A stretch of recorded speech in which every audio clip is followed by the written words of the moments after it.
সকালবেলা ছাদে চলে এসেছি। আজকে কিছু পুঁই শাক কেটে নিব। একভাবে বৃষ্টির জন্য ছাদে আসাও হয় না। সিমেন্টের বস্তায় কয়েকটা পুঁই শাক বসিয়েছিলাম। দেখুন বৃষ্টির পানি পেয়ে এতটা বেড়েছে যে লম্বা হয়ে কোথায় দিয়ে যে একদম চলে গেছে।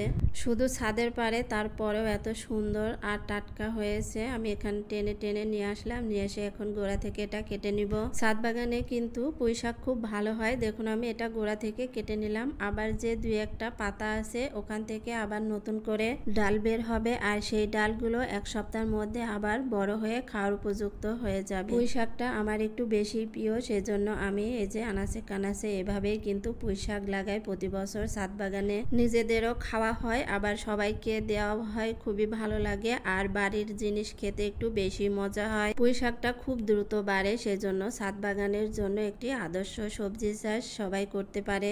বৃষ্টির পানিতে যে পুষ্টি থাকে সেটা পেয়ে কিন্তু পুঁই শাকগুলো অনেকগুলো লম্বা লম্বা হয়ে গেছে। এখন আমি টেনে টেনে নিয়ে এসে গোড়া থেকে সবগুলো কেটে নিব। মনে হচ্ছে না যে এগুলো ছাদ বাগানে করা। দেখুন মাশাআল্লাহ আমি কতগুলো পুঁই শাক কেটে নিলাম। নিয়ে এখন নিচে চলে যাব রান্না করার জন্য। শাকগুলো নিয়ে আমি নিচে চলে এসেছি। এখন সব শাকগুলো কেটে বেছে নিব, রান্না করতে হবে সকাল সকাল। আজকে আমি পুঁই শাকগুলো রান্না করব রুই মাছ দিয়ে, তার সাথে দেব মিষ্টি কুমড়া, কচু আর কয়েকটা আলু দিয়ে আজকে রান্না করব।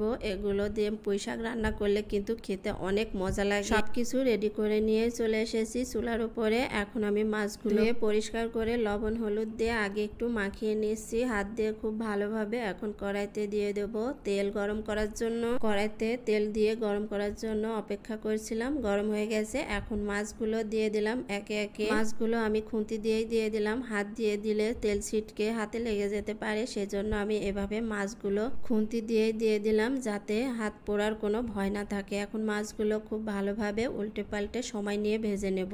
মাছগুলো কড়া করে ভেজে নিয়েছি। এখন একটি পাত্রে তুলে নেব, নিয়ে ওই তেলে একটু জিরার ফোড়ন দিয়ে দিব।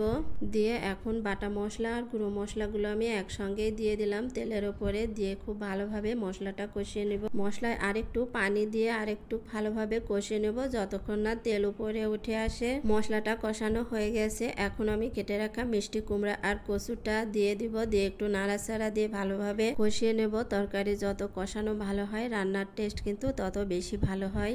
এখন আমি দিয়ে দেব পুঁই শাকগুলো, দিয়ে আরো কিছুক্ষণ কষাবো যাতে পানিটা বের হয়ে যায়। শাক থেকে এমনি অনেক বেশি পানি বের হয়। পুঁই শাক রান্না করতে গেলে কিন্তু দেখুন অনেকটা পানি বের হয়ে যাবে, আর ওই পানি দিয়ে কিন্তু তরকারি অর্ধেকটা সিদ্ধ হয়ে যাবে।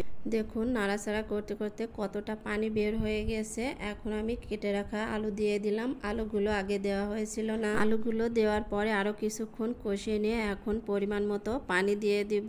দিয়ে জাল করার জন্য চুলার উপরে রেখে দিব। এভাবে পুঁই শাক রান্না করলে কিন্তু খেতে অনেক বেশি মজা হয়। আর এই রুই মাছের বদলে যদি ইলিশ মাছ হয় কিংবা চিংড়ি মাছ, তাহলে তার কোনো কথাই নেই। এভাবে রান্না করলে পুঁই শাক খেতে কিন্তু অনেক বেশি মজা লাগে। তরকারি ফুটে গেছে। এখন ভেজে রাখা মাছগুলো দিয়ে আর কিছুক্ষণ জাল করে ঝোলটা শুকিয়ে গেলে কিন্তু নামিয়ে নিলে হয়ে যাবে নিজ হাতে লাগানো টাটকা টাটকা পুঁই শাক আর রুই মাছের ঝোল। খেতে অনেক মজা হয়েছে।